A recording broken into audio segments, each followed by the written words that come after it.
My name is Ortiga, and I will be doing an excerpt from the play Daddies that premiered in San Francisco in 1977.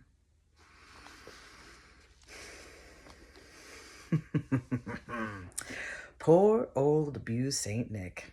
When we were finally ushered into his workshop, I saw him there just collapsed in his throne, his eyes just like glazed over from the heat of 1,000 kids just like panting all over him.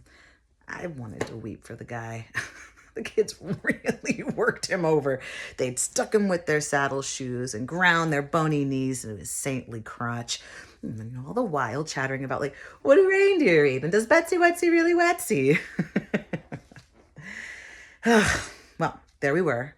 And I, pushed Chris and Brian up towards, what was left. And he, I gotta say, he, propped himself up and muttered Merry Christmas and a few miserable, but it was just too late. He was really on the verge. Oh my God, I swear, Carl. His face was redder than his Santa suit.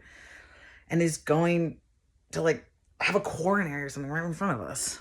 But the kids, a lark, they were climbing just all over him. But Chris and Brian, they had been warned. They were on their best behavior, and they sat politely, waiting for Santa to say something. But Carl, he smoked not a word. And there he was, just like...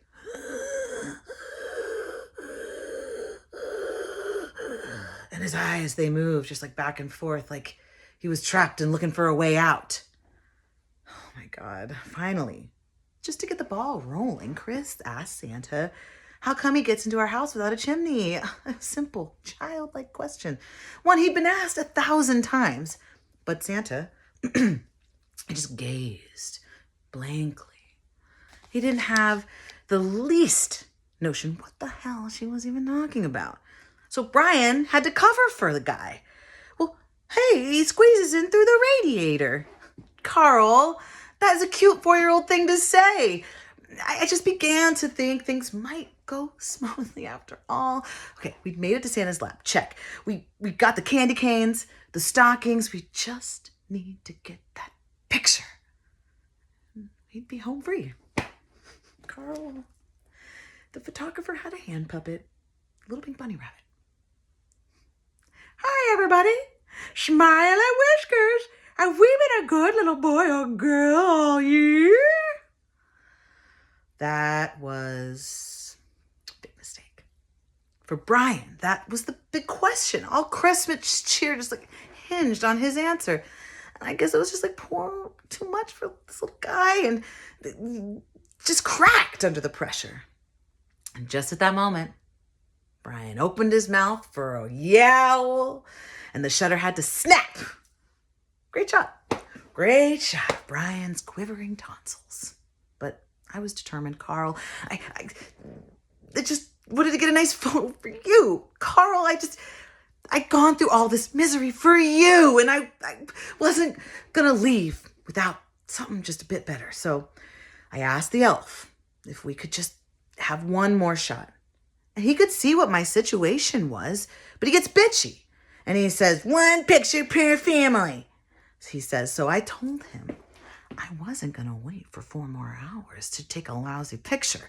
And that's when I heard it. This low growling behind me, this something ready to attack like an angry animal. I turned around and it was Santa growling at me. He was on his feet, Carl. He was grabbing me, his big bulk shaking all over, sweat dripping down his face into his white beard. I don't know. He was redder than his shirt, than his avenging angels. Angry or furious that it happened. He'd snapped and he grabbed me by the arm and he cornered me in front of all the other people there, screaming at me, twisting me, grabbing me over and over. I will never forget. What the fuck do you want? What the fuck do you want? What the fuck do you want? Santa Claus asking me what the fuck I wanted. I told him anyway, you know what I want? I want Christmas to be over. That's... Carl. That's what I want.